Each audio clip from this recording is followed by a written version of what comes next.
Actually match খুবই অসাধারণ ছিল এবং আমরা প্রথম দিক থেকে খুবই আক্রমণাত্মক ছিলাম এবং আমার মতে লাস্টের দিক দিয়ে আমরা যদি আরেকটু ভালো করেছি এবং আমরা যদি আরেকটু ভালো করার চেষ্টা করতাম হয়তো বা আমরা আরও ভালো কিছু করতে পারতাম। সো ওভারঅল পুরো ম্যাচটা সম্পূর্ণ ম্যাচটা অসাধারণ হয়েছে।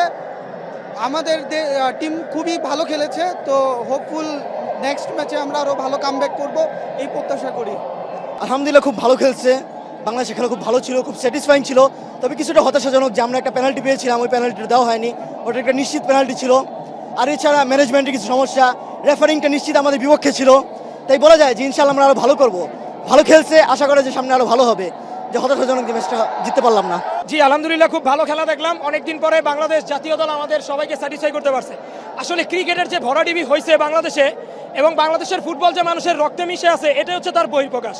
স্টেডিয়াম জুড়ে এবং সারা বাংলাদেশের 8 বিভাগ সহ ঢাকা সরোবরে আমাদের যে টি স্পোর্টস যে খেলা দেখার ব্যবস্থা করে দিল, তার জন্য টি স্পোর্টসকে ধন্যবাদ। এবং খেলা সম্পর্কে বলতে হয়, আমাদের ক্যাপ্টেন কুল হচ্ছে জামাল ভুঁইয়া।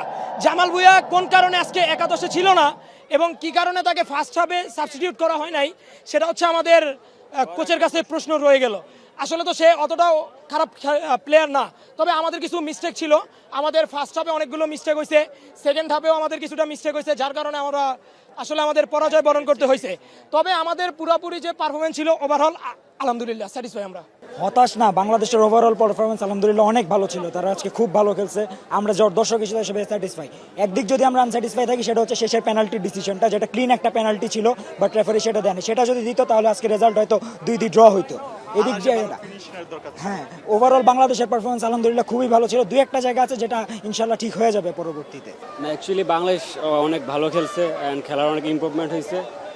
আগে আমরা বাংলাদেশের খেলা দেখার জন্য অতটা এক্সাইটেড ছিলাম না, ঠিক আছে। এখন আমরা রাত জেগে ইউরোপের খেলা দেখি, লাতিন আমেরিকার আর্জেন্টিনা ব্রাজিল সাপোর্ট নিয়ে উন্মোদনায় থাকি।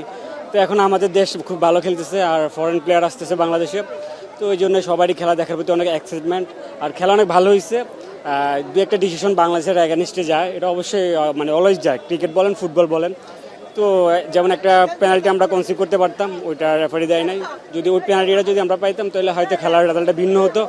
আর আজকের খেলায় আমাদের গোলকিপার যে ওনার 2টা ভুলে আমরা গোল 2টা আসলে কনসেপ্ট করছি। বিকজ ফার্স্ট গোলটা যেটা উনি যদি বক্স থেকে না বের হইতো তো অবশ্যই সেখানে ডিফেন্ডার থাকতো। সেকেন্ড গোলটাও সেম, আমরা ইমি মার্টিনেজের কি দেখি, তার এমবাপ্পের বল সে গ্রিপ করতে পারে, আর উনি এরকম একটা সহজ বল উনি গ্রিপ না করে উনি পাঞ্চ করে, আর তাও আবার নিজের বক্সে বল। সো এখান থেকে আসলে আমরা ম্যাচটা ছিটকে গেছি, হেরে গেছি। আমার হচ্ছে একটাই কথা, ছোট্ট কথা। আচ্ছা আমার হচ্ছে একটাই ছোট্ট কথা হচ্ছে সবার প্রতি, যে আমরা হচ্ছে এটা বাংলাদেশের জন্য শেষ না, আসলে এটাই মাত্র শুরু। কারণ আমরা এতদিন দেখেছি যে ওরা কোনো সাপোর্ট পায় নাই, এই প্রথম বাংলাদেশের মাটিতে এত সাপোর্ট নিয়ে একটা খেলা হয়েছে। আমরা আশা করবো বাংলাদেশ আরও ভালো খেলবে এবং আজকে অসম্ভব ভালো খেলেছে এবং আমরা চাই বাংলাদেশ এভাবেই আগায় যাক, ক্রিকেট টিমের মতো যাতে না হয়। অ্যাকচুয়ালি বাংলাদেশ সত্যিকার অর্থে অনেক ভালো খেলেছে, তবে আমরা একটা জিনিস হতাশ, বাংলাদেশ বরাবর মতো ফিনিশিংটা খুবই দুর্বল ছিল। এটা অবশ্যই বাংলাদেশ ফুটবল ম্যানেজমেন্টকে আরও ভাবতে হবে এটা নিয়ে। এবং আমরা যেটা দেখলাম, রেফারির একটু পক্ষপাতিত্বমূলক আচরণ আমরা লক্ষ্য করলাম, যেটা আমাদের বাংলাদেশ ফুটবল প্রেমীদেরকে অনেক সত্যিকার অর্থে হতাশ করেছে।